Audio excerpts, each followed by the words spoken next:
नमस्कार दोस्तों, Lalit competition classes के YouTube चैनल पर आप सभी का हार्दिक स्वागत है। आज हम हमारा नया टॉपिक ब्लड रिलेशन स्टार्ट करने जा रहे हैं और ब्लड रिलेशन एक बहुत इंपॉर्टेंट टॉपिक है। यह सभी एग्जाम्स में इससे एक या दो क्वेश्चन जरूर आते ही आते हैं। तो ब्लड रिलेशन रक्त संबंध में हमारे पारिवारिक रिश्तों के बारे में जानते हैं, जो आप सभी जानते होंगे। अब हम इसमें शुरुआत करते हैं। इसमें से क्वेश्चन कैसे कैसे आते हैं, इसमें तीन टाइप के क्वेश्चन आते हैं। रक्त संबंध में तीन तरह के क्वेश्चन बनते हैं। कौन कौन से क्वेश्चन बनते हैं तीन तरह के? सबसे पहले बनते हैं पजल वाले, पहेली वाले क्वेश्चन बनते हैं। और सेकंड टाइप की अगर हम बात करें तो सेकंड टाइम पॉइंटिंग यानी इशारे वाले क्वेश्चन बनते हैं। और थर्ड टाइप की हम अगर बात करें तो थर्ड टाइप में हमारे पास कोडेड रिलेशन बनते हैं, कोडेड, जो हमारे प्लस माइनस वाले क्वेश्चन आते हैं। और इसमें से सभी में से लगभग एक एक क्वेश्चन आजकल पूछे जाने लगे हैं। हमारे पास एसएससी में जो भी एग्जाम लेती है, एसएससी कम से कम दो क्वेश्चन ब्लड रिलेशन से डालती है। अच्छा, सबसे पहले अगर हम बात करें तो हम एक ब्लड रिलेशन के सारे क्वेश्चंस करने के लिए जरूरी चीज क्या है? तो जरूरी चीज हमारे पास है फैमिली ट्री। हमें अगर हम फैमिली ट्री बनाना सीख गए तो हम कंप्लीट ब्लड रिलेशन कर देंगे। और फैमिली ट्री बनाने के लिए हमें इंपॉर्टेंट है दो चीज।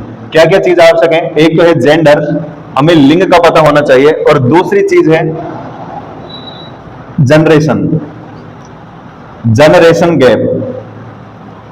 और जैसा कि आप सभी जानते हैं जनरेशन गैप क्या होता है? जनरेशन गैप होता है पीढ़ियों का अंतर। जैसे मान लो ये हमारे खुद की पीढ़ी है और अगर ये हमारे खुद की पीढ़ी है तो हमारे पिताजी, जो हमारे पिताजी हैं या माताजी हैं,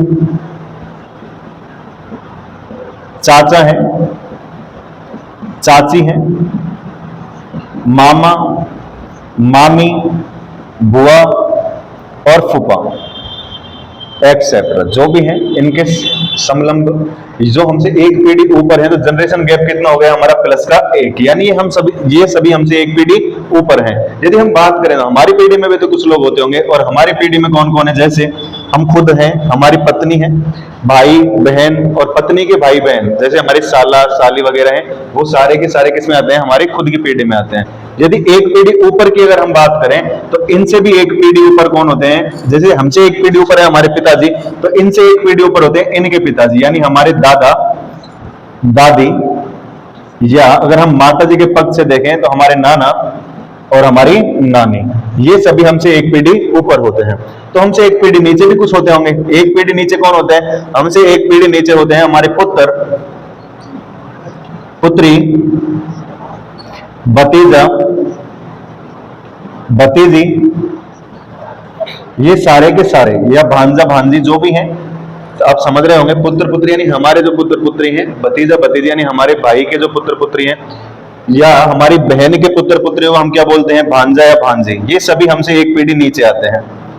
यदि हम बात करें एक पीढ़ी और नीचे, तो यदि हम इनसे एक पीढ़ी और नीचे जाएंगे तो हमसे एक पीढ़ी नीचे आए हमारे पुत्र पुत्री, तो इनसे एक पीढ़ी नीचे आएंगे इनके पुत्र या पुत्री। तो एक बात आप सभी जानते होंगे कि पुत्र के पुत्र को क्या बोलते हैं? हम पोता। और यदि पुत्र की पुत्री हो तो उसे हम बोलते हैं पोती। और पुत्री का पुत्र होता है नाती और पुत्री की पुत्री होती है नातिन। तो यहां से हम हमारा जनरेशन गैप देखेंगे।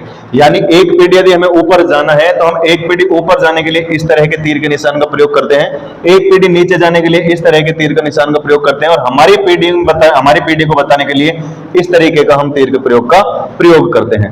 अगर हम बात करें जेंडर के बारे में कि हम जेंडर किस तरीके से बताएंगे, तो बच्चों ध्यान रखना, यदि हमें कोई पुरुष को बताना है तो पुरुष को बताने के लिए हम त्रिभुज का प्रयोग करते हैं, तथा किसी महिला को बताने के लिए हम व्रत का प्रयोग करते हैं। क्लियर है? लेकिन यदि हमें कोई पति या पत्नी को बताना हो तो पति पत्नी को बताने के लिए अब हम सीख चुके हैं कि पति को दिखाने के लिए, पति एक पुरुष होता है तो उसे हम त्रिभुज में बंद करेंगे, और पत्नी एक महिला होती है तो उसे हम व्रत में बंद करेंगे। और इनको पति पत्नी बनाने के लिए हमें क्या करना होगा? एक बीच में प्लस का चिन्ह लगाना होगा। यानी पति और पत्नी को दर्शाने के लिए हम बीच में प्लस का चिन्ह लगाते हैं।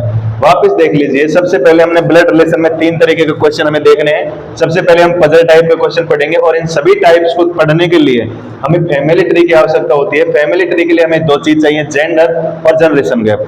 जेंडर को हम बता चुके हैं कि किस तरीके से बताएंगे। पुरुष को बताने के लिए हम त्रिभुज का प्रयोग करेंगे और महिला को बताने के लिए हम व्रत का प्रयोग करेंगे। और पति और पत्नी को बताने के लिए हम बीच में किस चिन्ह का प्रयोग करेंगे? प्लस के चिन्ह का प्रयोग करेंगे। और यहां हम सभी जानते हैं कि हमारी पीढ़ी में कौन कौन होते हैं? हमारी पीढ़ी में आएंगे हमारे भाई बहन, पति पत्नी, तो जो भी इनके भाई बहन है, मतलब पत्नी का भाई है साला, पत्नी की बहन साली वगैरह, ये सारे के सारे इसी पीढ़ी में आते हैं। ठीक, तो इसके बाद हम नेक्स्ट आगे चलते हैं। अब हम फैमिली ट्री बनाने की शुरुआत करते हैं। सबसे पहले देखो, सबसे पहले हम फैमिली ट्री बनाएंगे। ए बी का पिता है, ए बी का पिता है। अच्छा, पिताजी कौन है? ए पिताजी है। किसका पिताजी है? बी का। तो सबसे पहले हम बी को लिखेंगे और बी का पिताजी कौन है? ए। तो पिताजी कहां होता है? एक पीढ़ी ऊपर, और एक पीढ़ी ऊपर बताने के लिए हम इस तरीके के चिन्ह का प्रयोग करते हैं। और पिताजी है कौन? ए। अच्छा, ए पिताजी है तो ए क्या होंगे? पुरुष। और पुरुष को हम किस में बंद करते हैं? त्रिभुज में बंद करते हैं। तो यहां से हम सीख गए कि यदि हमें पिताजी को डिनोट करना है तो हम क्या करेंगे? एक पीढ़ी ऊपर का चिन्ह लगाएंगे और त्रिभुज में बंद कर देंगे। इसके बाद सेकंड अगर हम बात करें, यदि मैं आपसे बोलूं कि ए बी की माता है, तो माता जी को दिखाने के लिए भी कोई दिक्कत नहीं है भाई। माता किसकी है? बी की। तो सबसे पहले हम बी को लिखेंगे और हमें पता है कि माता और पिता दोनों ही हमसे एक पीढ़ी ऊपर होते हैं, तो एक पीढ़ी ऊपर होगी कौन? ए। और क्योंकि ये माता है तो इसे हम किस में बंद कर देंगे? व्रत में बंद कर देंगे। और आगे चलते हैं हम थर्ड। जैसे मैं आपसे बोलूं कि ए बी का चाचा है। अच्छा, तो चाचा को बताने के लिए हम क्या करेंगे? चाचा कौन है? ए। किसका चाचा है? बी का। तो सबसे पहले हम बी को लिखेंगे और बी का चाचा कौन है? ए। ये लो, बी का चाचा है ए। तो एक बात बताओ, क्या हम इस तरीके से लिखेंगे तो ये ए बी का चाचा ही हुआ क्या? नहीं, ये कौन हो गया? ए बी का पिताजी। अच्छा, तो फिर करना क्या है? तो हम क्या करेंगे? इसको खाली छोड़ देंगे कि भाई ये तो पिताजी हैं, और हम जानते हैं कि पिताजी का भाई, पिताजी के जो भाई होते हैं वही क्या होते हैं? हमारे चाचा।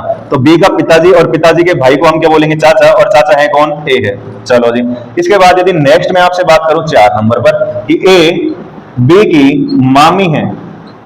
अच्छा, मामी जी को दिखाने के लिए आप क्या करोगे भाई? मामी है तो मामी कौन होती है? मामी होती है माँ के भाई की पत्नी, माँ के भाई की पत्नी। ध्यान रखना है, यदि हम एक पीढ़ी ऊपर जाएंगे तो सिर्फ और सिर्फ डायरेक्ट हम ऊपर जाना है तो हम अपने पिता या माता पर ही जा सकते हैं। जैसे ए बी की मामी है तो हमें मामी वाले पक्ष पे जाना है, मामा वाले पक्ष पे, तो हम मम्मी की तरफ से जाएंगे। तो बी की मामी है तो सबसे पहले बी से ऊपर एक पीढ़ी ऊपर कौन होगी? डायरेक्ट मामा तो हम बना नहीं सकते, तो सबसे पहले हम कौन बनाएंगे? बी की माँ। अच्छा, ये बी की माँ हो गई। फिर कौन बनाएंगे? माँ का भाई। यही तो है बी का, माँ का भाई। अच्छा, माँ का भाई की पत्नी, पत्नी को दिखाने के लिए हम किसका चिन्ह लगाएंगे? प्लस का।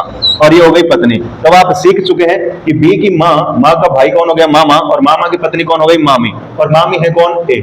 तो क्लियर है यहां से कि यदि हमें मामी बतानी है तो हम किस तरीके से बनाएंगे? बी की माँ बनाएंगे सबसे पहले, फिर माँ का भाई, और माँ भाई की पत्नी कौन हो गई? हमारी मामी हो गई। इसके बाद हम नेक्स्ट चलेंगे।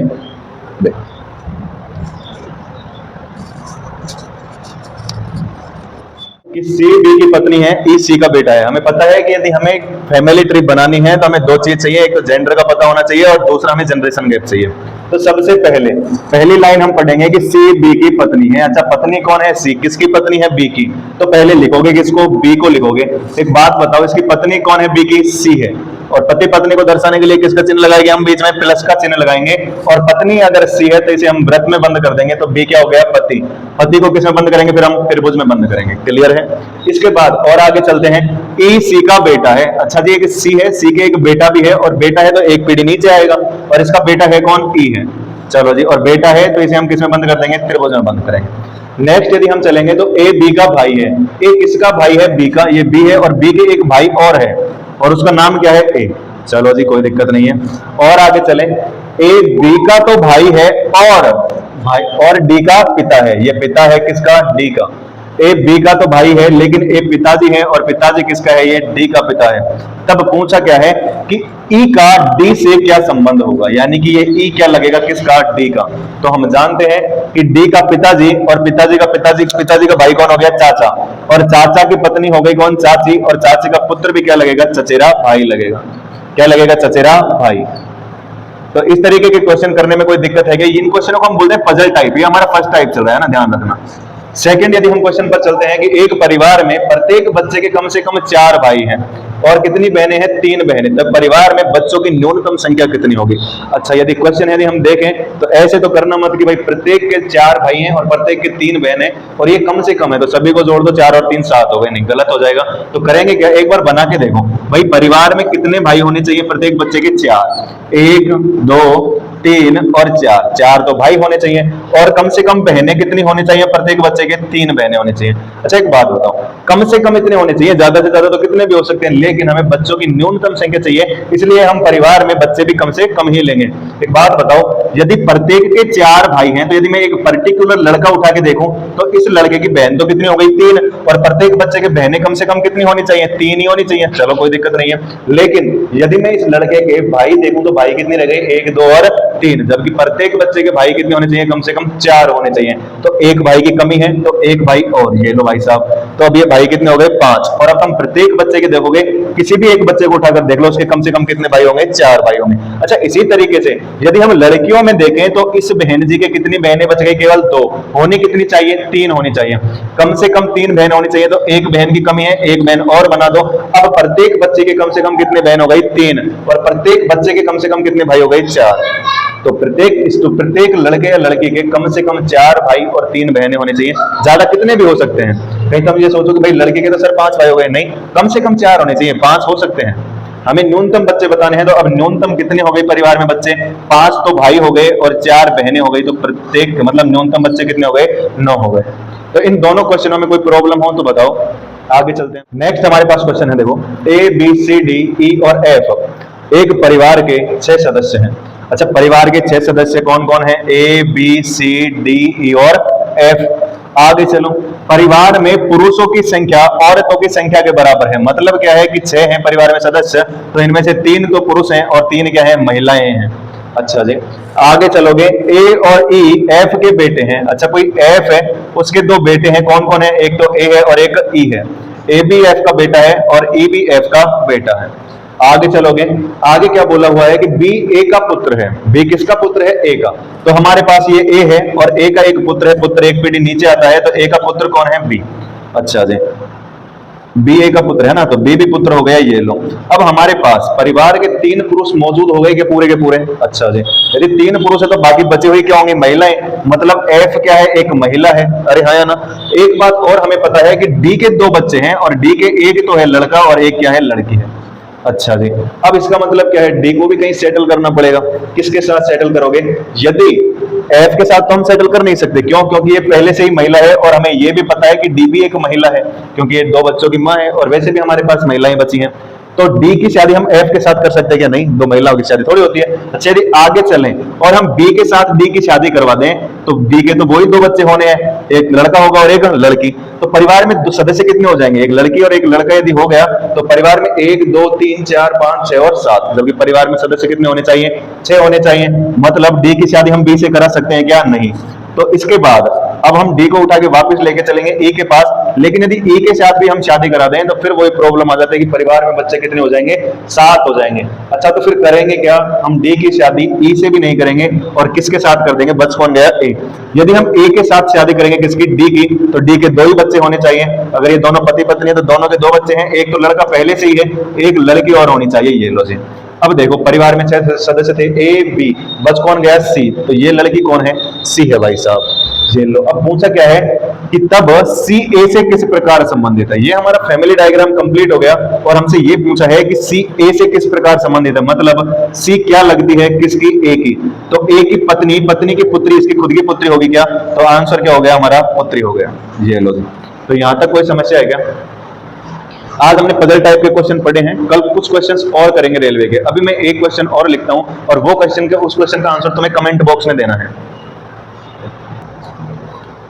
यदि पजल वाले क्वेश्चन आप सभी के समझ में आए हो तो ये क्वेश्चन है, ओ ए की मां है, बी सी और ए की मां है, सी और डी भाई हैं और ए के पुत्र हैं, जी ई की पुत्री है और एफ की कजन है, एफ डी का पुत्र है, बी एफ किस प्रकार से संबंधित है।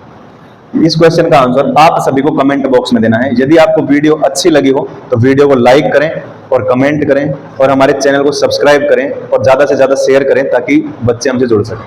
धन्यवाद।